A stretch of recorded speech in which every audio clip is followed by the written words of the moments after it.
Divorce এজনী মহিলাই divorce দিয়াৰ পিছত নামটো কি নহয় ডিভোৰ্চি হৈ যায়। নামটো মানে আমি সমাজৰ একাংশ লোকে, সকলোৱে নহয়, বেছিভাগ প্ৰায় 98% ব্যক্তিয়ে নামটোত হয় ডিভোৰ্চিজনীয়ে। নমস্কাৰ, মই ৰাণী কাজী। আপোনালোকৰ লগত আজি ডিভোৰ্চৰ বিষয়ে অকণমান কথা পাতিম বুলি ভাবিলোঁ, আৰু আশা ৰাখিছোঁ আপোনালোক সকলোৱে ভালে আছে।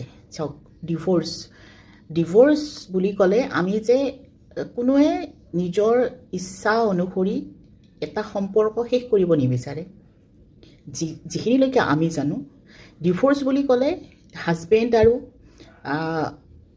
ৱাইফৰ মাজৰ সম্পৰ্ক, বা ৱাইফ আৰু ল'ৰা ছোৱালীৰ মাজত, বা মাক বাপেক ল'ৰা ছোৱালীৰ মাজত, বা এটা পৰিয়ালৰ মাজত বহুতো কাৰণ হ'ব পাৰে।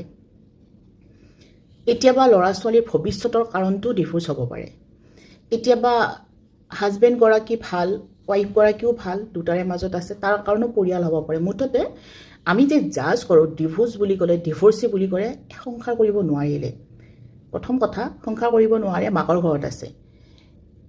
এই যে আমি যে জাজ কৰি যে পেলাওঁ, কিন্তু মতা মানুহজন ডিভোৰ্চা কেতিয়াও নহয়। মতা মানুহজনক আমি ডিভোৰ্চা বুলি নকওঁ। আমি মাইকী মানুহজনীক ডিভোৰ্চ মানে নামটো থৈ দিওঁ, তেখেতৰ নাম XYZ যি নাথাকক, টাইটেল যি নাথাকক, নাম লাগিব ডিভোৰ্চি বুলি। এতিয়া চাওক, এটা পৰ্যায়ত আমি এখন থাপ্পৰ চিনেমাখন চাইছে চাগে, যিসকলে চাইছে, আৰু আমি কোনো চিনেমা জগতত নাই, আমি এটা ৰিয়েল লাইফত থাকোঁ। ডিভোৰ্চ মানুহৰ এটা সম্পৰ্ক শেষ এটা পৰ্যায়ৰ পিছত হয়। মানুহৰ পটককৈ যে এদিন এটা অকণমান কাজিয়া লাগি গ'ল, অকণমান হাৰ্ট হ'ল, অকণমান দুখ পালে, কেতিয়াও নহয়। তো আমি কি কৰিব লাগে, ডিভোৰ্চৰ ছাপ'জ জাষ্ট এক্সাম্পল, এটা পৰিয়ালৰ এজন ল'ৰা, উদাহৰণ দিছোঁ মই, এটা পৰিয়ালৰ এজন ল'ৰা আৰু বেলেগ এটা পৰিয়ালৰ পৰা এজনী ছোৱালী আহে।